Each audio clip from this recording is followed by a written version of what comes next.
Բարև ձեզ բարեկամներ, ինչպես միշտ բաց TV-ին նորից ձեզ հետ է ձեր կողքին եւ մենք շարունակում ենք մեր հաղորդումները։ Իդեպ այսօր բավականին հետաքրքիր օր է մեզ հետ, մենք նախ ուղիղ կապ ենք հաստատել Միացյալ Նահանգներում գտնվող քաղաքագետ Հայկ Մարտիրոսյանի հետ, որի զրույցի ավարտից հետո մենք իհարկե շարունակելու ենք բաց TV-ի տաղավարում հյուրընկալել նաև մեր մյուս հաջորդ երկու հյուրերին Հայաստանի քաղաքագետների միության նախագահ Հմայակ Հովհաննիսյանին եւ հայկական ռազմաարդյունաբերական համալիրի երբեմնի այսպես հզոր ղեկավարներից մեկին արտակարգ եւ լիազոր դեսպան Սպարտակ Կոստանյանին։ Հիմա մենք նախ զրուցում ենք Հայկ Մարտիրոսյանի հետ։ Հայկ, բարև ձեզ։ Բարև ձեզ։ Շատ ուրախ եմ, որ շատ դժվարությամբ հաջողվեց կապ հաստատել եւ ամենակարևորը, ինչպես միշտ դուք բաց TV-ի հետ եք։ Այսօր հասկանալի է, որ մեր հերթական բաց, անկեղծ, թափանցիկ զրույցն ենք անելու եւ հասկանալի է, որ այսօր մեր նպատակը չէ իշխանություններին կամ էլ ընդդիմությանը քննադատելը։ Այսօր մեր հիմնական նպատակը բոլորիս համախմբվելն է, այդ մասին խոսելը եւ խոսելը այն մասին, թե ինչ պիտի անենք, որ կարողանանք այսպես արժանի դիմադրություն ցույց տալ մեր ընդհանուր ճշնամու նկատմամբ։ Համամիտ եք ինձ հետ։ Համամիտ եմ իհարկե, մենք ավելացնեմ, որ հավելյալ համախմբման կարիք չկա, որովհետև մենք առավելագույնս համախմբված ենք եւ հասկանում եմ, որ առանձին մարդիկ հասարակության մեջ ինչ որ փորձում են ջանքեր գործադրել եւ ցույց տալ, որ բավարար համախմբում չկա, ոչ կա ծայրահեղ համախմբում եւ դա շատ լավ է եւ կարծում եմ, որ պիտի մեր ուշադրությունը մենք բերենք այլ խնդիրների վրա, օրինակ քննարկելու շատ հարցեր, ձայն բարձրացնելու, առաջարկներ հնչեցնելու, յուրաքանչյուրս այդպես նպաստելու երկրին, որովհետև ես չեմ ուզում ասել երկրի իշխանությանը, այլ երկրին, որովհետև պատերազմում է երկիրը, պատերազմում է ժողովուրդը եւ իշխանությունը երկրի մի մասն է եւ աջակցենք մեր խորհուրդներով, մեր կարծիքներով երկրին այս իրավիճակից դուրս գալու համար, որովհետև շատ կարևոր է, որպեսզի լինի միտք հրապարակում, որպեսզի անմիտ խոտային, այսպես հետևում ինչ-որ կարգախոսների, որոնք կարող է գեղեցիկ լինեն, բայց բովանդակային առումով քիչ բան տան երկրին չլինի։ Այսինքն մենք ամեն ինչ անենք մտածելով, ամեն ինչ անենք քննարկելով, միաժամանակ անվերապահորեն աջակցելով մեր զինվորականությանը, ամենակարևորը մեր կռվող զինվորներին, որոնք այս օրերին ապացուցեցին, որ բացառիկ ժողովուրդ ենք մենք եւ ես չեմ ուզում ասել բացառիկ բանակ, որովհետեւ հիմա բանակ է ամբողջ ժողովուրդը եւ սա կարծում եմ մենք պետք է արձանագրենք, այս իրողությունները պետք է հասկանանք եւ ոչ թե այսպես զանգվածներին հատուկ հեզությամբ հետևենք ինչ որ այդ զանգվածների անդամների ինչ որ սահմանվող չափանիշներին իրենց կողմից այլ բոլորս նպաստենք մեր հայրենիքի, մեր ժողովրդի հաղթանակի գործին, որը հուսով եմ տեղի կունենա։ Իրոք, մենք այսօր իսկապես համախմբված ենք, Հայկ, եւ ես ուզում եմ ասել, որ պատահական չէ, որ Ադրբեջանը հասկանալով, որ միայնակ ինքը անզոր է մարտնչել Հայաստանի հետ, մեր բանակի հետ, բնական է, որ իր ավակ եղբոր Թուրքիայի օգնությամբ է փորձում ինչ-որ խնդիրներ լուծել եւ այստեղից էլ նաեւ այն դաժան հակամարտությունը, որ կա մեր եւ թուրք-ադրբեջանական ոհմակի միջև, որոնց միացել են նաեւ միջազգային այդ տերորիստները։ Իդեպ այդ մասին ինչ կարող եք ասել։ Ակնհայտ է, որ եթե Հայաստանը եւ Ադրբեջանը միայնակ մարտնչեին միմյանց դեմ, Հայաստանը կունենար արագ եւ մաքուր հաղթանակ, թեև այդտեղ նույնպես որոշակի խնդիրներ կան այն առումով, որ իհարկե մենք գիտենք, որ 30 տարի թշնամին զինվել է անվերջ, զինվել է լավագույն զինատեսակներով, վերակազմավորել է իր բանակը աշխարհի լավագույն մոդելների համաձայն եւ կատարել է ահավոր հետևողական աշխատանք։ Մենք գիտենք նաև, որ հատկապես նախկին իշխանությունների օրոք ըստ էության ոչինչ չի կատարվել բանակը այսպես առաջին դասի համաշխարհային ամենաառաջադեմ բանակների հետ նույն աստիճանի վրա որակական առումով դնելու առումով եւ այստեղ կարծում եմ պատերազմից հետո շատ լուրջ խնդիրներ պետք է առաջ քաշվեն եւ այդ խնդիրները պետք է լուծվեն ոչ թե բանակի մասով, այլ պատասխանատուների մասով դրա բայց նաև մենք տեսնում ենք, որ չնայած այդ բական լուրջ տանդեմի ագրեսիայի ենթարկվելուն մենք ունենք բանակ, մենք ունենք ժողովուրդ, մենք ունենք ռազմիկներ, որոնք աննկարագրելիորեն անվեհեր հերոսություններ են գործում, յուրաքանչյուր ոք ով ձեռքին զենք է բռնել այսօր, յուրաքանչյուր ոք ով ճակատամարտում է, ով ռազմաճակատում է, բացառիկ հերոս է այսօր։ Եվ այստեղ երկրորդ կարծիք լինել չի կարող եւ անկեղծ ասած բավական կոմպենսացնում է սա այն տարբերությունը զինտեխնիկայի եւ 30 տարի զինված լինելու միջև, որը կա Հայաստանի եւ Ադրբեջանի միջև։ Այստեղ բայց մյուս կողմից ես չեմ ուզենա, որպեսզի մենք որպես ժողովուրդ պաթոսախեղտ լինենք եւ անընդհատ ինքներս մեզ գովենք, մենք այն, ինչ ես ասեցի, պետք է իմանանք, բայց նաեւ պետք է հասկանանք, որ այս պատերազմի ավարտից հետո հուսանք մենք կհաղթենք, մենք հարցնել դնելու ենք չափազանց շատ եւ չափազանց շատ լուրջ հարցեր եւ դնելու ենք խնդիր ամբողջությամբ մեր հոգեբանությունը, մեր մենթալիտետը, մեր վարքագիծը կատարելապես փոխելու համար, որովհետեւ մենք նախապատերազմական շրջանում վերջին 2.5 տարիներին շատ ենք սիրում ասել նոր Հայաստանը եւ այլն, նոր Հայաստան մենք նոր պիտի կերտենք եւ ինչպիսին էլ որ լինի այս պատերազմի ելքը, այդ նոր Հայաստանը այլևս հրամայական է եւ դրա մասին մենք պիտի սկսենք մտորել եւ խորհել արդեն այսօր, որովհետեւ մենք շատ լուրջ խնդիր ունենք ինքներս մեր մտածողության հետ։ Իսկապես դա այդպես է եւ գիտես պատերազմի փաստորեն միայն երկրորդ շաբաթի ավարտից հետո միջազգային հանրությունը կարծես սթափվեց եւ հասկացավ, որ Արցախում տեղի է ունենում տեղի ժողովրդի այսպես ասած բացահայտ եղեր Թուրքիան վերադառնալով նորից հարավային Կովկաս ուզում է շարունակել դեռ 100 տարի առաջ սկսած իր ցեղասպանական քաղաքականությունը եւ մենք գիտենք, որ անգամ այն վարձկալները, որոնք Թուրքիայի կողմից բերվել են Ադրբեջան, նույնպես փորձելու են այդ ծրագիրը ի կատար ածելու, բայց մենք համոզված ենք, որ իսկապես մեր հզոր բանակը, մեր խիզախ տղաները դա թույլ չեն տալու։ Համամիտ եք։ Ես հուսով եմ, որ առաջին շարքերում կռվող թշնամու ահաբեկիչներին մեր զինված ուժերը կսատկացնեն, բայց նաև պիտի հասկանանք, որ բոլորին սատկացնել հնարավոր չի լինելու եւ հետպատերազմական շրջանում պիտի հասկանանք նաև, որ այդ մազապուրծ եղածները կամ կենթանի մնացածները խնդիր են դառնալու հենց Ադրբեջանի գլխին։ Եվ այստեղ նույնպես պիտի հասկանանք, թե թշնամին ինքն իր հետ ինչ է անում, բայց սա երկրորդական խնդիր է, խնդիրը նրանում է, որ դարձյալ ասեմ, մենք ինքներս մեզ տալու բազում հարցեր ենք ունենալու եւ այս անգամ մենք իրավունք չունենք դրանցից խուսափելու, մենք պետք է ուղղակի տրամադրվենք կարդինալ, արմատականապես ինքներս մեզ փոխելու եւ դառնալու պարզապես անխոցելի թե մտածողությամբ, թե հոգեբանությամբ, թե դիվանագիտությամբ եւ թե նաեւ ռազմական առումով։ Հայկ, պետք է որ մենք ազգովի իսկապես մեկնենք ռազմաճակատ եւ ինչ կարող է դա մեզ տալ։ Շատ լավ հարց է, շնորհակալություն հարցի համար։ ասեմ, որ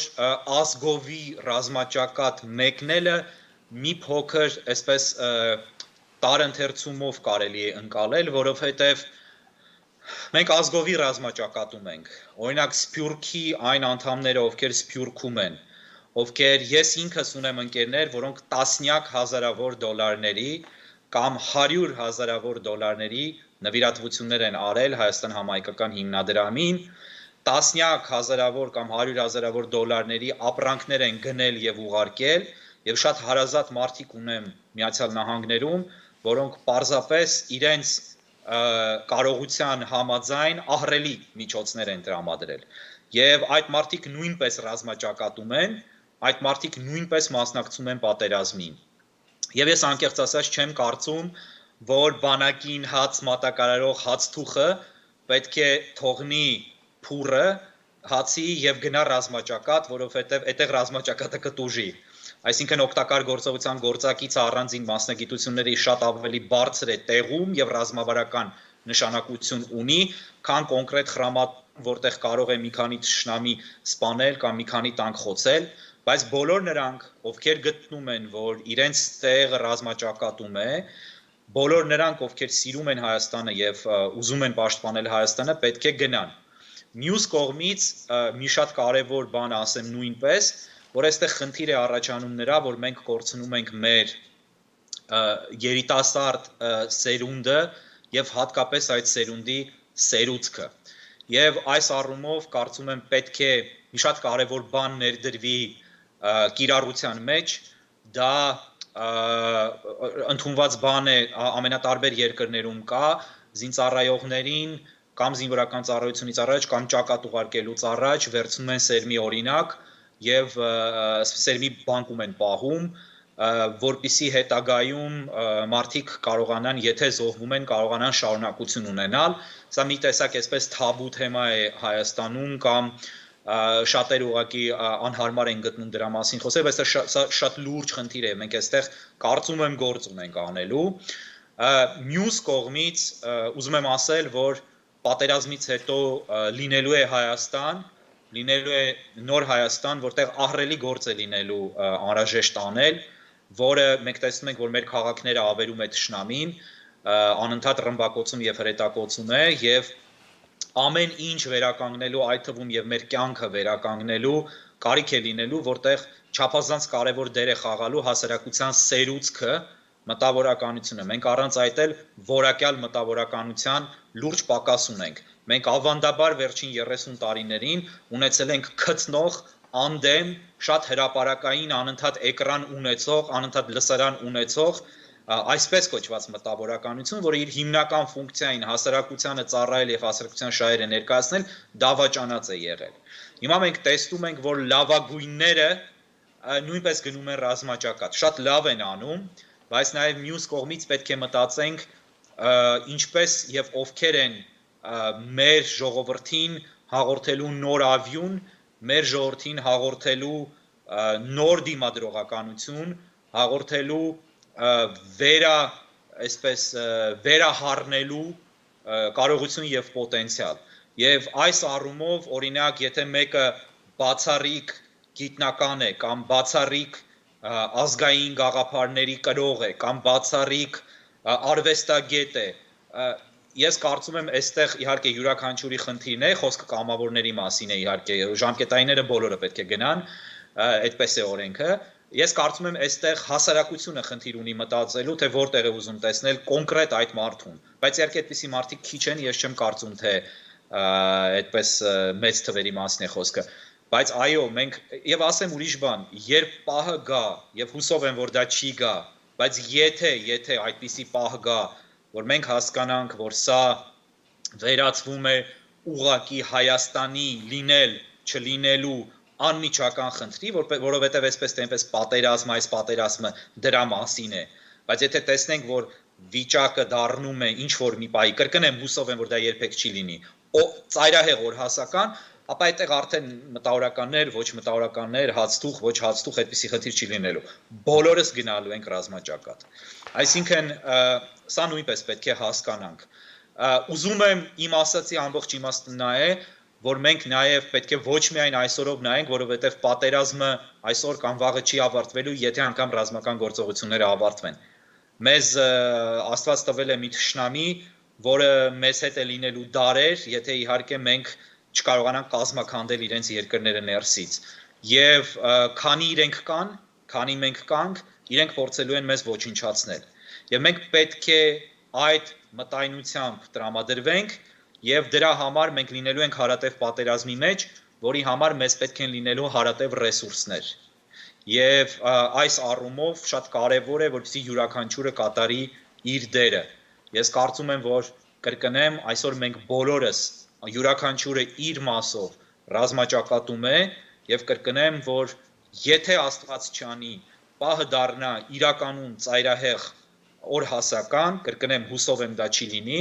ապա մեկ մարդու պես առանց բացառության, թե տղամարդիկ, թե կանայք, թե շատ երիտասարդները, թե դեռատիները պետք է գնան եւ վստահ եմ, որ կգնան ռազմաճակատ եւ զենք կվերցնեն։ Այդտեղ երկու կարծիք լինել չի կարող։ Իդեպ ես ուզում եմ ասել, որ իսկապես մենք հրաշալի սփյուռք ունենք եւ հատկապես Միացյալ Նահանգների սփյուռքը վերջին օրերին ցույց տվեց, որ ինքը իսկապես նույնպես ռազմաճակատում է, այդքան միասնական, այդքան պատրաստ օգտակար լինել իր հայրենիքին, մենք երևի վերջին տարիներին չէինք տեսել, բայց հիմա տեսանք, որ աշխարհասփյուռ հայությունը համախմբվել, մի բռունցք է դարձել եւ քո ասացի պես իրենք նույնպես ռազմաճակատում են եւ ամեն մեկը իր չափով փորձում է օգտակար լինել։ Այ որն է մեր սփյուռքի ֆենոմենը, ինչու՞մ է այն կանում։ Չկա առանձին սփյուռքի ֆենոմեն, կա հայ ժողովրդի ֆենոմեն։ Մենք պետք է նայենք պատմական լայն կտրվածքով եւ լայն պրիզմայով։ Մենք մի ժողովուրդ ենք, որը հազարամյակներ շարունակ քաղաքակրթությունների, բայց նաեւ աշխարհագրական կարևորագույն խաչմերուկում է բնակվում, հազարամյակներ շարունակ եւ անverջ անդադար պատերազմների կիզակետում է։ Մենք պիտի ընդհանուր կոնտեքստում համատեքստում նայենք եւ հասկանանք եւ ընդունենք դա, մենք դա դեռևս չենք ընդունում։ Եվ այս համատեքստում մենք ձևավոր եւ քանի որ մենք քոչվոր չենք, եկվոր չենք, մենք բնիկներ ենք եւ եթե այսպես նախապատմական եզրաբանությամբ խոսենք հողագործներ ենք, ոչ թե խաշնարածներ, այսինքն անասնապահներ, ապա մեզ հատուկ է խաղաղասիրությունը, բայց նաեւ լինելով լեռնականներ եւ լեռնային ժողովուրդ, մեզ հատուկ է անվեհեր պաշտպանությունը եւ ինքնապաշտպանության բնազդը, որը ծայրահեղ ուժեղ է զարգացած։ Իհարկե մենք ունենք նաև ինքնասպանական բնազդ նույնպես խաղաղ ժամանակներում, որովհետև խաղաղ ժամանակներում մենք քանի որ քոչվոր չենք եւ քանի որ շատ սպეციფიկ բնավորություն եւ մենթալիտետ ունենք, մենք ամեն ինչի վրա թքած ունենք։ Մենք միայն լավն ենք ցանկանում լսել, մենք վտանգի մասին չենք մտածում, մենք չենք սիրում պատրաստվել վատ օրերի, սև օրերի, մենք ատում ենք նրանց, ովքեր զգուշացնում են վտանգի մասին, քարկոծում ենք նրանց։ Այսինքն սա ազգային մենթալիտետի առանձնահատկություններ են։ Բայց եւ մենք շատ սիրում ենք բսկտել իրար խաղաղ պայմաններում։ Բայց երբ պատերազմ է, երբ արտաքին թշնամի կա, մենք դառնում ենք ոչ միայն մի բռունցք, այլև մեկ մարմին։ Եվ մենք հասկանում ենք, որ մենք պետք է մեր բոլոր ուժերը դնենք փրկության համար։ Ես չգիտեմ լավ է դա թե վատ այն առումով, որ իմ կարծիքով լավ կլիներ, եթե մենք մշտապես այդ վիճակում լինենք, որովհետև մենք առնվազն տարածաշրջանում գիտենք մի ժողովուրդ, գոնե մեկ ժողովուրդ, որը մշտապես այդ վիճակի մեջ է։ Եվ պատկերացրեք, որ իրենք խնդիրներ չունեն հիմա։ Այսինքն իրենք հետեւականորեն լուծում են իրենց խնդիրները, իսկ մենք քանի որ խաղաղ ժամանակ անընդհատ այդպես անհոգ, շատ մեծ հոգսերի մեջ, բայց խնդիրների հանդեպ անհոգ վերաբերմունք ունենք, անլուրջ վերաբերմունք ունենք, մենք անընդհատ բախվում ենք սարդարապատների, այսինքն մեր պատմության մեջ անընդհատ հետևողականորեն սարդարապատներ են լինում։ Դա նորմալ չէ։ Եվ հենց դա նաև նկատի ունեմ ես, ասելով, որ պատերազմից հետո մենք պետք է անպայմանորեն, ինչպես հрьяաները ասեցին երկրորդ համաշխարհայինից հետո եւ արեցին, ոչ թե խոսքերի մակարդակով օդ կրակենք եւ ասենք այլևս երբեք, այլ իրականում անենք այնպես, որպեսզի այլևս երբեք մենք չունենանք մադրիդյան սկզբունքներ, որպեսզի այլևս երբեք մենք չունենանք այնպիսի ռեժիմներ, ինչպիսիք մենք ունեցել ենք նախկինում, որպեսզի այլևս երբեք մենք տրամադրված չլինենք գնալ բանակցությունների թշնամու հետ, այս թշնամու հետ, որովհետև սա ֆրանսիացի, գերմանացի առաջին համաշխարհային պատերազմի ժամանակ միմյանց հետ ճշնամություն անող պետությունները չեն։ Սա Մեծ Բրիտանիա եւ Գերմանիան առաջին համաշխարհային ճշնամություն անողը չեն, երբ կարողացան հաշտվել, երբ կարողացան պայմանավորվել, հետո իհարկե եղավ երկրորդ համաշխարհայինը, ցեղասպան, այսպես երրորդ ռեյխով, բայց վիճակը փոխվեց։ Սա մի իրավիճակ է, երբ մեր ճշնամին 1000 տարի էլ անցնի նույնն է մնալու, որովհետև այդպիսին է եւ այդ խնդիրը շատ նուրբ խնդիր է, հիմա այստեղ երկար քննարկելու ժամանակ չկա իհարկե, բայց սա պիտի մենք նկատի ունենանք։ Եվ այո, դա մեր մենթալիտետն է, մեր հատկությունն է, որը մեզ փրկում է ծայրահեղ արհավիրքների ժամանակ, բայց նաև մեզ բերում է ծայրահեղ արհավիրքների, որովհետև ընթացիկ մենք խնդիրը չենք հասցեավորում։ Թողնում ենք, որ այն դառնա ծայրահեղ արհավիրք եւ ծայրահեղ սպառնալիք։ Հայկ, դու տեղյակ ես, որ երկու անգամ կողմերին առաջարկվեց հրադադար, բայց այդ հրադադարը պարզապես հաշված րոպեներ անց խախտեցին մեր այսօրվա թշնամիները եւ ավելին այդ Լկտի Ալիևը ամեն ինչ փորձում է գցել հայկական կողմի վրա, ասելով, որ հայերը իրենք են առաջինը խախտել հրադադարը։ Մենք հասկանում ենք, որ դա իրենց ոչն է, որ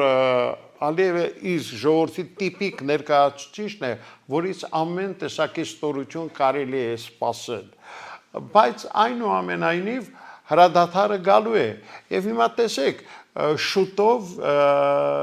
Միացյալ Նահանգներում պիտի հանդիպեն Հայաստանի Հանրապետության եւ Ադրբեջանի արտգործնախարարները, Պոմպեոյի նախաձեռնությունն է։ Սա ինչ կարող է տալ ընդհանրապես։ Տեսեք, նախ կարծում եմ, որ Թուրքիան վիժեցրեց հրադադարը, մարդասիրական կարճ հրադադար էր, բոլորս էլ հասկանում ենք, որ տրամաբանորեն կարող է տևել 1-ից 3 օր, մաքսիմում միգուցե 1 շաբաթ մաքսիմում, բայց անգամ 1-ից 7 րոպե չտևեց։ Եվ հասկանում ենք, որ դա վիժեցրեց Թուրքիան Ռուսաստանին ապտակելու եւ շանտաժի նպատակով, որովհետեւ միջնորդը եւ երաշխավորը Ռուսաստանն էր։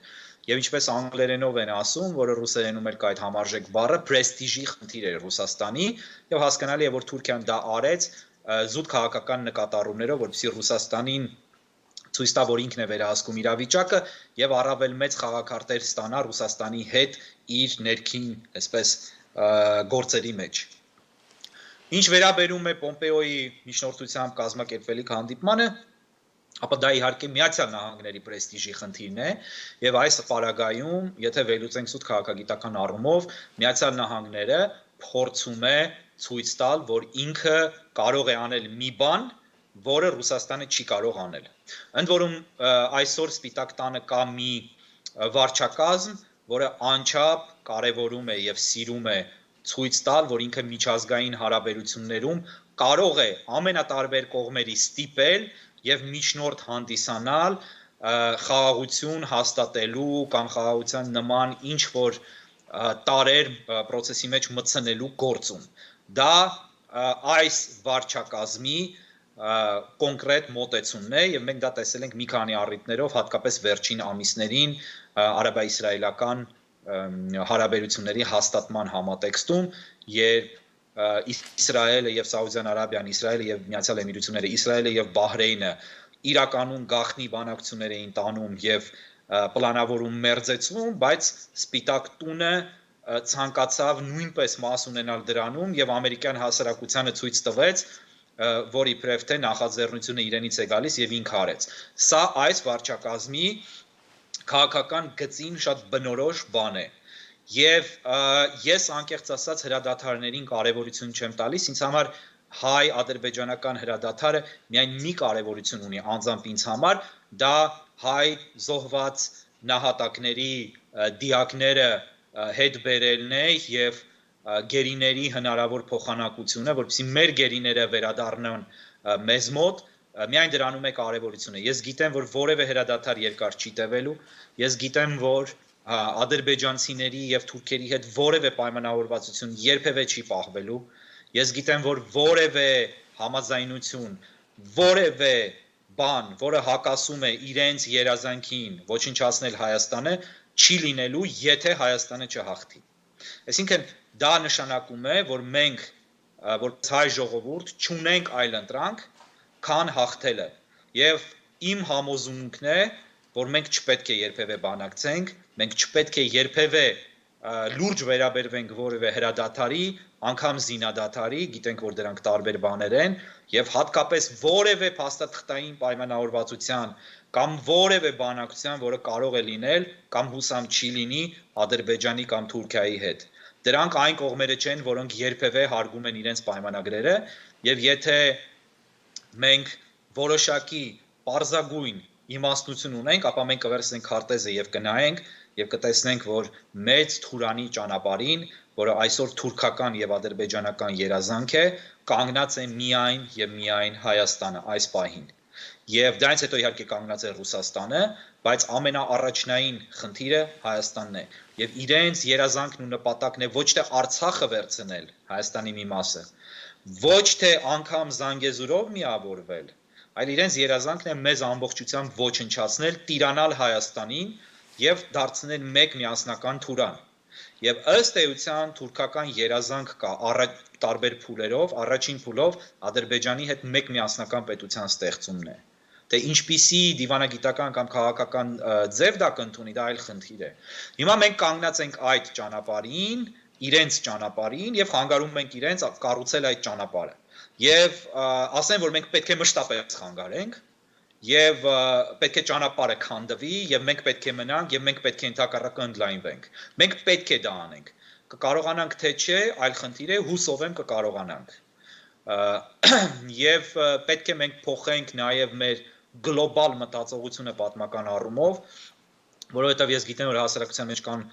ոմանք, չեմ ուզում ասել շատերը, կան ոմանք, ովքեր ասում են, որ իսկ ինչի չպայմանավորվենք իրենց հետ, ինչի չփորձենք խաղաղության հասնել եւ այլն, որովհետև դա ապուշություն է։ Իրենց հետ պայմանավորվելը ապուշություն է։ Անհնար է որևէ բան պայմանավորվել իրենց հետ, անհնար է իրենց ստիպել փոխել իրենց գերագույն երազանքը։ Եթե մենք մի բան զիջենք, մենք զիջելու ենք մնացածը, որովհետև իրենց ելակետային, ելքային շատ ավելի լավ դիրքեր ենք տալու իրենց երազանքի մնացած կետերն իրագործելու համար։ Տեսեք, եկել են իրենք Ալթայից, եկել են բոլորովին իրենց չպատկանող, մայրցամաքի բոլորովին մեկ այլ ծայրում գտնվող մի տարածք, որը Հայաստան եւ Բյուզանդիա էր, եւ տիրացել են այդ տարածքին, ոչնչացրել են տեղաբնիկ ժողովուրդներին եւ ստեղծել են հայրենիք։ Իսկ ինչու ենք կարծում, որ հիմա իրենք չունեն նպատակ այս մնացյալ տարածքը նույնպես, որը իրենց չի հաջողվել սեփականեցնել, անել։ Այսինքն մենք պետք է ավելի լայն պատկերում նայենք եւ հասկանանք, որ մենք ինչ էլ անենք, մենք ինչ էլ պայմանավորվենք, ինչպիսի Լավրովյան պլանների էլ համաձայնենք, դա կարող է ունենալ 3 օրվա կյանք, կամ պատկերավոր ասած 3 օրվա։ Իրենց նպատակն է մեզ ոչնչացնելը եւ ամբողջ Հայաստանին տիրանալը։ Սա մենք պետք է հասկանանք։ Գիտես, վերջին շրջանում հաճախակի է հնչում նաև միջազգային հանրության կողմից այն կարծիքը, որ ժամանակն է, որ աշխարհը ճանաչի Ղարաբաղի անկախությունը։ Սա ինչ կարող է մեզ տալ։ Ոչինչ։ 0։ Ես հաճախ եմ հարցնում մարդկանց, ովքեր ասում են Արցախի անկախությունը ճանաչելը առաջնային կարևորություն է։ Ես ուզում եմ հարցնել, իսկ ինչ է դա մեզ տալու, պատասխանը մեկն է, անվտանգության երաշխիքներ։ Ես անկեղծ ասած ապշում եմ այդ պատասխանից, որովհետև աշխարհում չկան անվտանգության երաշխիքներ, քաղաքագիտության մեջ դա գոյություն չունեցող մի հասկացություն է։ Դա դասագրքերում գրում են այսպես ստանդարտ, ինչ որ հիմար գիրք կազմողներ, հիմար ուսանողների համար։ Բայց իրական քաղաքագիտության մեջ եւ իրական քաղաքականությունում հայտնի է, որ չկան երաշխիքներ, որևէ երաշխիք երբևէ չի աշխատում եւ կամ ունի որոշակի ժամկետ։ Օրինակները անթիվ անհամար են։ Մեկ եւ երկրորդ ամենակարևոր կետը, ես ուզում եմ հարցնել, որ երկրին է ճանաչումը տվել անվտանգության երաշխիքներ։ Աշխարհում բոլոր ագրեսիաները, բոլոր երկրների դեմ հարձակումները տեղի են ունեցել միջազգայինորեն ճանաչված, ՄԱԿ-ի անդամ հանդիսացող սուվերեն պետությունների վրա, ընդ որում շատ ավելի ուժեղ եւ հզոր, քան կարող է լինել Արցախը, քան Հայաստանն է։ Եվ այս ապուշությունը պետք է մենք մեր գլխից հանենք ուղղակի։ Սա մեկ։ Երկրորդ հերթին, մենք անընդհատ կրկնում ենք անկախություն, մենք մեզանից հեռացնում ենք Արցախը մեր մաս հանդիսանալու հեռանկարը, մենք բարդացնում ենք, մենք ընդունում ենք, որ Արցախը դրանով ըստ էության ազգերի ինքնորոշման սկզբունքի հիման վրա որոշել է ինքնորոշվել Ադրբեջանից, այսինքն մենք ընդունում ենք, որ Արցախի իրավական կարգավիճակի պատմությունը սկսվում է Կավբյուրոյի որոշումից եւ 23 թվականին Ստալինի ձեռքով Ադրբեջանին հանձնելուց, թքելով այն փաստի վրա, որ Արցախը ուտիքը պատմական եղել են միջազգայինորեն ճանաչված Հայաստանի առաջին հանրապետության մաս, հետևաբար օրինականորեն հանդիսանում են այսօրվա Հայաստանի հանրապետության տարածք, մոռանում ենք նաև, որ Ադրբեջանը ինքն իրեն հռչակել է Ադրբեջանի առաջին հանրապետության տարածք մաս, այսինքն ավելի շուտ առաջին հանրապետության իրավահաջորդ, եւ մոռանում ենք, որ առաջին ադրբեջանական հանրապետության մեջ Արցախ չի եղել։ Անկամ բոլշևիկյան առաջին մի քանի այսպես ամիսների տարիների ընթացքում Արցախը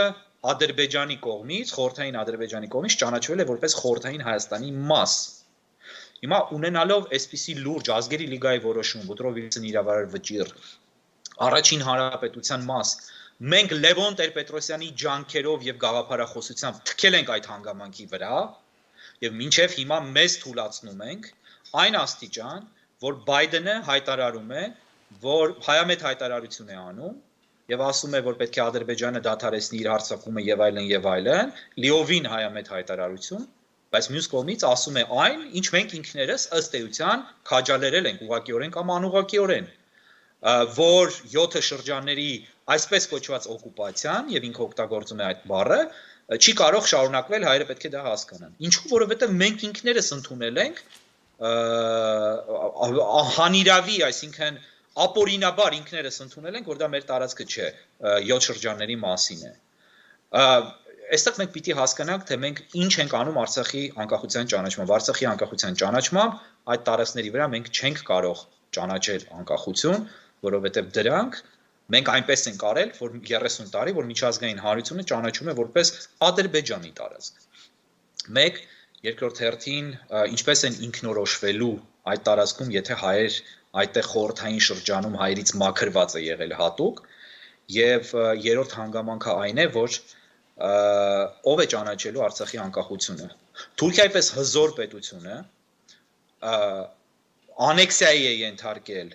Կիպրոսի հյուսիսային հատվածը 70-ականներին, սուվերեն իմիջիայլոց հիշեցնեմ, ճանաչված սուվերեն եվրոպական պետություն Կիպրոսի կեսը գրավել է Թուրքիան։ Ճանաչված պետություն, սուվերեն պետություն։ Նշեմ, գրավել է եւ ճանաչել է ինքը։ Եվ պատկերացրեք, որ Թուրքիան ունենալով բազում դաշնակիցներ աշխարհում, ներառյալ Միացյալ Նահանգները, չի կարողացել հասնել նրան, որ որևէ մեկ այլ պետություն բացի իրենից ճանաչի Հյուսիսային Կիպրոսի անկախությունը եւ Հյուսիսային Կիպրոսը դառնա միջազգային իրավունքի օբյեկտ եւ միջազգային քաղաքականության եւ դիվանագիտության սուբյեկտ։ Դա չի հաջողվել ոչ մեկի։ Հիմա շատերը բերում են Կոսովոյի եւ Թիմորի օրինակները, ասեն, որ Թիմորը բացարձակ օկուպացիայի էր ենթարկվել Ինդոնեզիայի կողմից եւ ապա օկուպացվեց եւ այստեղ միջազգային հանրությունը այլ ընտրություն չուներ, մանավանդ էթնիկ կոնֆլիկտները շարունակում էին անվերջ, մյուս կողմից Ինդոնեզիային ձեռնտու էր դադարեցնել վերջապես կոնֆլիկտները, որովհետեւ մաշում էր երկիրը սարսափելի կերպով,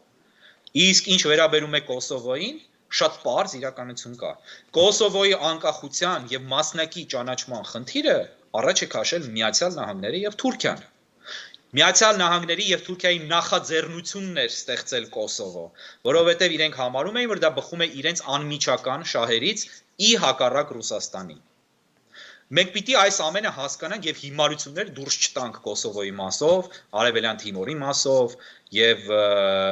այլ այսպես օրինակների առումով, իմիջիայլոց հիշեցնեմ, որ Կոսովոն, անգամ Կոսովոն, ոչ բոլոր երկրներն են ճանաչել, բավական քիչ երկրներ են ճանաչել եւ Կոսովոն այդպես էլ չի դարձել միջազգային իրավունքի անդամ։ Մինչդեռ միջազգային հանրության լիակատար անդամ, մինչդեռ երկրի տարածք հայտարարելը համաձայն այն լրջագույն միջազգային փաստաթղթերի, որոնց մենք տիրապետում ենք եւ առաջին հանրապետությանը հղում անելով, Եվ տարածք հայտարարելով քո տարածք դա ճանաչում չի պահանջում։ Դա չի պահանջում աջ ձեռքով ձախ ականջը քորել։ Դա չի պահանջում եւ հայերը վախենում են մեր քաղաքական միտքը տգետ տխմար մի բան է անընդհատ ասում, պատճառաբանում, որ մեզ կդնեն սանկցիաների տակ եւ այլն։ Դուք ապուշ եք, այսինքն այդպիսի բան ասողներին եմ դիմում։ Դուք իրոք ապուշ եք, դուք չեք տեսնում ինչպիսի հակամարտկային պատերազմական հանցագործություններ է գործում Ադրբեջանը եւ որևէ սանկցիաներից ոչ վախենում է, ոչ դրանք լինում են։ Եվ պետք չի ասել, որ նավթային տերություն է դրա համար։ Ոչ այդպես չի։ Բազում երկրներ կան, որոնք Ադրբեջանին բարեկամ չեն, բայց միևնույն է, սանկցիաներ չեն դնելու։ Սանկցիաներ դրվում են միայն այն դեպքում, սա հստակ մենք պիտի հասկանանք, երբ աշխարհի խոշոր գերտերություններին հատկապես խոսքը վերաբերում է Միացյալ Նահանգներին, որտեղ սանկցիաների գծով Միացյալ Նահանգները ունի մոնոպոլ է աշխարհում։ Միացյալ Նահանգների սանկցիաներն են ամենակարևորը։ Հետո Եվրամիության։ Սանկցիաների գծով դրվում են սանկցիաներ միայն այն պարագայում, երբ ոտնահարվում են Միացյալ Նահանգների եւ Եվրամիության շահերը։ Արցախը միացնելով Հայաստանին եւ հայտարարելով վերամիավորման մասին, պետք է ապուշ լինել, որպեսզի մտածել, որ Միացյալ Նահանգները կամ Եվրամիության շահերը կոտնահարվեն։ Ընդհակառակը, շատ առումով դա վերջին հաշվով ձեռնտու կլինի Միացյալ Նահանգներին եւ Եվրամիությանը։ Եվ սա մենք չենք հասկանում, որովհետեւ մենք ունենք տգիտագույն քաղաքագիտական միտք, որը ծնվել է 30 տարի առաջ, որը սնվել է տերպետրոսյանական գաղափարներով եւ որը ողջ առողջ կենթանի է եւ դեռ մարտնչում է մեր օրերում։ Եվ այս քաղաքագիտական եւ քաղաքական միտքն է, որ պետք է ոչ միայն սպանել, այլև սատկացնել մեր մեջ։ Եղավ Հայկ, շնորհակալություն հերթական բաց զրույցի համար։ Ես մեր հեռուստադիտողներին ասացի, որ ձեզ հետ մեր հերավար տարբերակով զրույցից հետո բառացիորեն 1-2 ժամ անց մեր տաղավարում հյուրընկալելու ենք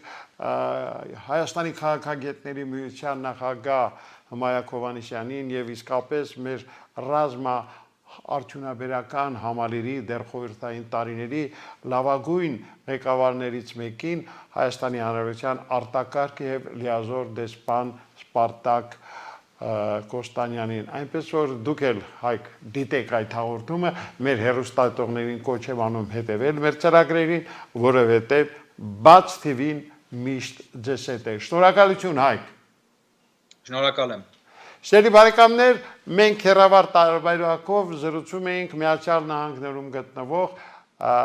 քաղաքագետ Հայկ Մարտիրոսյանի հետ։ Մնացեք մեզ հետ։